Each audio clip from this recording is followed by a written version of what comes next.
Jesus says, यीशु मसीह कहते हैं, my children, मेरे बच्चों, my peace I give unto you, मैं अपनी शांति तुम्हें दिए जाता हूँ। not as the world gives, संसार देता है उस तरह से नहीं, but my peace I give unto you. लेकिन मैं अपनी शांति तुम्हें दिए जाता हूँ। My peace to make you live in this world. मेरी शांति ताकि तुम इस संसार में जी सको। My peace, the Jesus peace which can break any sorrow and any pain. वो शांति जो यीशु मसीह की शांति है, जो हर एक दुख और दर्द का शोक जो है उससे उसको वो तोड़ सकता है। My peace, the Jesus peace which can resurrect you from every evil power and set you on high in this world. मेरी शांति यानी यीशु मसीह की वो शांति जो आपके जीवन के हर एक बुरी सामर्थ, बुरी ताकतों को तोड़कर इस जीवन में आपको ऊंचा उठा सकती है। My peace, मेरी शांति, my peace. मेरी शांति। I give you my peace, says the Lord. प्रभु कहता है मैं तुम्हें अपनी शांति दिए जाता हूँ। Today he is going to make his peace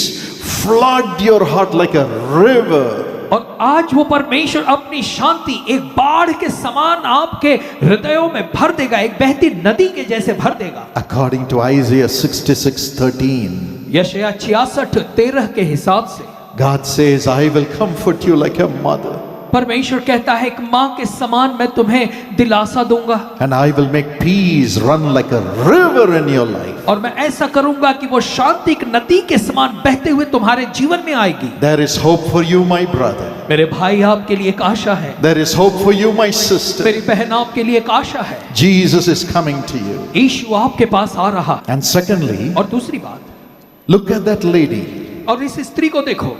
When Jesus looked at her, और जब यीशु मसीह ने उसे देखा, he said, उसने कहा, you can only give me water which will bring thirst again.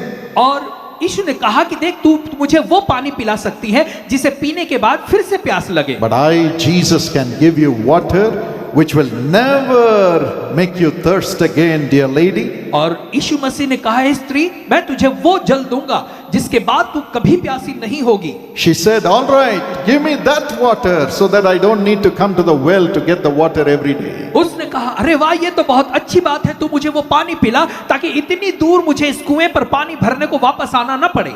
But Jesus said, लेकिन यीशु मसीह ने go कहा, and bring your husband. तू जा और अपने पति को यहाँ बुला ला। She said, I don't have a husband. स्त्री ने कहा कि मैं बिना पति की हूँ। Jesus looked into her life यीशु मसीह ने उसकी जिंदगी में देखा and saw her thirst in her life और उसके जीवन की प्यास को देखा and said, और कहा, woman, स्त्री, you had 5 husbands. तू 5 पति कर चुकी You है। lived with not just one man. तू केवल एक पुरुष के साथ नहीं रही, You lived with 5 people. तू 5 पुरुषों के साथ रह चुकी है। Maybe none of them treated her well. और हो सकता है उनमें से किसी ने भी इस स्त्री से अच्छा व्यवहार नहीं Maybe किया होगा। everybody bet her and drove her out. हो सकता है हर एक उसके पतियों ने उसे मारकर उसे निकाल दिया होगा। Or maybe everyone was living in sin. या हो सकता है हर एक पुरुष जो है वो उसके साथ पाप में जी रहा हो। And Jesus said, और यीशु ने कहा, you are living with a man now after the 5 husbands. और 5 पति करने के बाद जिस पुरुष के साथ अभी तू रह रही है, That man is not married to you. You have not married him.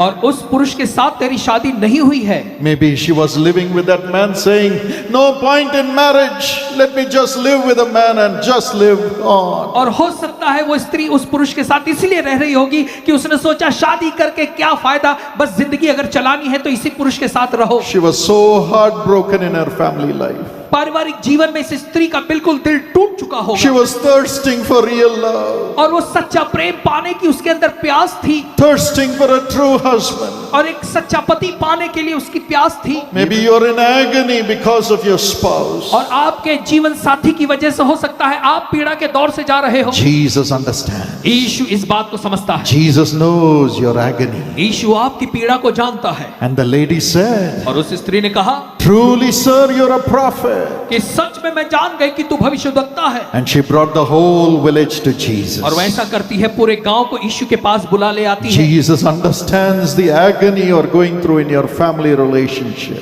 यीशु मसीह उस पीड़ा को जानता है जो आप अपने परिवार के संबंधों की पीड़ा से जा रहे हो। He knows how it has broken you and you have no peace in your family और वो life. जानता है कि आप किस तरह से टूट चुके हो, क्योंकि आपके पारिवारिक जीवन में कोई शांति नहीं है। The one who looked at the life of that Samaritan woman वो परमेश्वर जिसने उस सामरी स्त्री के जीवन को देखा, looks at your life also. वो आज आपके भी जीवन को देखता है He will set it right. और आपके जीवन को वो सही। Thirdly, और तीसरी बात, Jesus went through the accusations in the family. और परिवार में दोष लगाने के दौर से होकर यीशु मसीह भी गए। In Luke chapter 10 verse 38 to 42, और लूका 10:38 से लेकर 42 तक, Martha, Mary and Lazarus were living together as sisters and a brother. और मार्था, मरियम और लाजर ये भाई बहन एक साथ रहा करते थे। Martha invited Jesus to her house. और मार्था ने जो है यीशु मसीह को अपने घर में बुलाया। But when Jesus came into the house with his disciples, लेकिन जब यीशु मसीह अपने शिष्यों के साथ उनके घर पर आए, she became very busy making arrangements. और वो जो है सारी सब तैयारी करने में बहुत ही व्यस्त हो गई। And the Bible says और तब बाइबल कहती है, she was distracted. और वो जो है उसका ध्यान यहाँ वहां She बढ़ने was लगा, distracted from Jesus. और यीशु मसीह से वो बहुत ही बेचैन हो गई। She was busy working for the family. और परिवार के लिए काम करते करते करते व्यस्त हो गई। Working to accommodate Jesus and his disciples. और वो काम कर रही थी ताकि वो यीशु मसीह और उनके चेलों को अच्छे से देखभाल कर And सके। that busy working made her to be distracted from looking at Jesus, enjoying Jesus. और उसी व्यस्तता की वजह से वो जो है प्रभु यीशु मसीह की ओर से उसका ध्यान हट गया और यीशु मसीह के उपस्थिति का आनंद वो नहीं ले पाई। But her sister Mary was sitting at the feet of Jesus, लेकिन उसकी बहन जो मरियम थी वो यीशु के पैरों के पास बैठी थी always listening to the words of Jesus and looking at his face. और हमेशा लगातार वो यीशु मसीह के शब्दों को सुनते जा रही थी, उसके चेहरे को देखते हुए। Martha saw this और जब मार्था ने ये देखा and became very angry. तो उसे बहुत ही गुस्सा आया She complained about her sister to Jesus. और यीशु के पास आकर वो अपनी बहन की शिकायत करती है। She said, और वो कहती है she is sitting at your feet कि देख प्रभु ये तेरे पैरों के all the पास बैठी time है, praying. हमेशा प्रार्थना करती She is रहती not है, helping me in my home. मेरे घर के काम में मुझे मदद नहीं कर रही। Then she condemned Jesus. और तब यीशु पर उसने दोष लगाया। She said, उसने कहा Jesus, Yeshu you also don't care. अरे तुझे भी कुछ चिंता नहीं, I am working so hard for my family. मेरे परिवार के लिए मैं कितने मेहनत से काम कर रही हूँ, I am working so hard for you. तेरे लिए मैं कितनी सेवा के लिए कठिन काम कर I रही am हूँ, working so hard for your servants. और तेरे चेलों के लिए, तेरे सेवकों के लिए मैं कितनी मेहनत कर But रही you हूँ, don't care. लेकिन तुझे इसकी चिंता नहीं, You don't care. तू इसकी परवाह नहीं करता। My sister, मेरी बहन, you don't care that my sister is not helping me. तुझे चिंता नहीं है कि देख मेरी बहन मेरी मदद नहीं कर रही। She was accusing her sister और वो अपनी ही बहन पर दोष लगा रही and थी accusing Jesus. और यीशु पर दोष लगा रही थी। That's what happens in our lives, isn't it? और ऐसा ही तो हमारे जीवन में भी होता है, सच है ना? We think we have to do everything in our family for the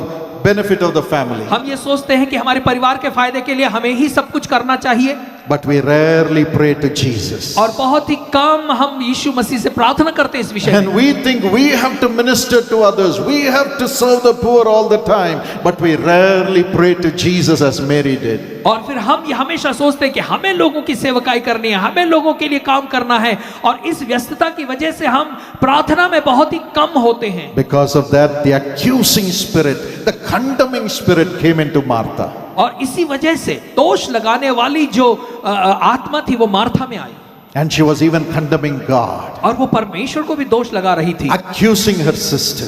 अपनी बहन की को दोष लगा रही थी। Today is your spirit accusing your sister, your brother, your husband, your children.